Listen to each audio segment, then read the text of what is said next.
Grandpa's death. Years after he died, I could still recall the sounds of his laughter reverberating through the apartment and see his eyes tearing with joy when he would tease Grandma till he got her so mad she'd chase him out the door. I often thought of him in those first years after his death.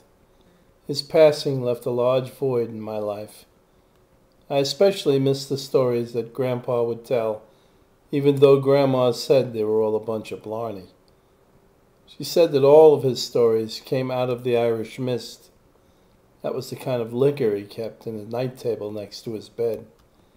While it was true that the sweet smell of the liquor was often on his breath whenever he spoke of mystical Ireland, there was a sincerity in his voice, like that of a priest reading the gospel. I never lost my belief in the spirits of the earth and nature. I told those same stories that Grandpa told me to my children and grandchildren.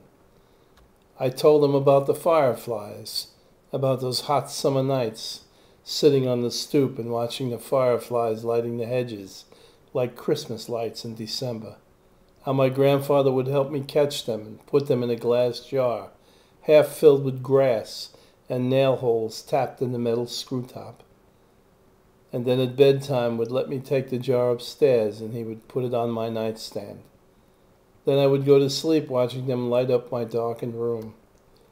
Grandpa told me that they were good fairies who looked after little children and protected them from evil spirits by filling the room with their magic breath, which made anyone with evil in their heart become violently ill and unable to come anywhere near the little ones in their care. He said they had originally come from Tir na Nog, somewhere in the heart of Ireland, where they had lived long before anyone could remember.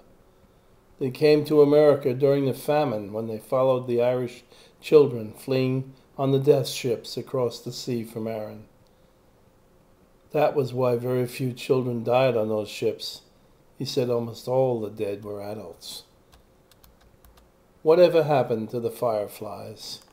On balmy summer nights when mosquitoes are in flight, and there's no way to avoid their stinging, swelling bite, you wonder how they find you in the pitch black of night, sitting in stealth-like silence on a stoop devoid of light. Those tiny little vampires that extract their bloody fill, whether you are in your bunk or on a dark, grassy hill, unless you have a screened porch or a net over your bed, or keep a string of bats upside down above your head. Bats can eat 600 mosquitoes in an hour's time, but they look like flying rats and smell like turpentine. So I will not collect them. They are too much like snakes. Unpredictable little beasts are blind and make mistakes. Ah, but I miss those fireflies that once lit up my nights, when as a boy I first saw their pulsating yellow lights, and watched Grandpa put them in a clear jar of glass with a punctured metal top to allow fresh air to pass. And when he'd put me to bed and tuck me in real tight, he'd set that jar of fireflies on my nightstand for light. One time when his breath was perfumed with Irish mist, he'd hinted of a Celtic magic that fireflies possessed. Came across the sea, said he, on death ships from Erin, to protect those little children fleeing the Irish famine, shielding them from evil spirits whenever they drew near, releasing their magic breath and sickening them in fear. Those fireflies that lit my room as I quietly slumbered, guarding me as I reposed so peacefully unencumbered. They came from Tir na Nog, he said, over the Irish Sea, before the time of the Druids, beyond recorded history, there before anyone's grandfather's grandfather knew, before the warmth of the sun or the moist morning dew. So where have they gone on to? I never see them anymore. Grandpa passed on long ago, back in 1944. But I'm still that little boy, my hair's since gone to gray.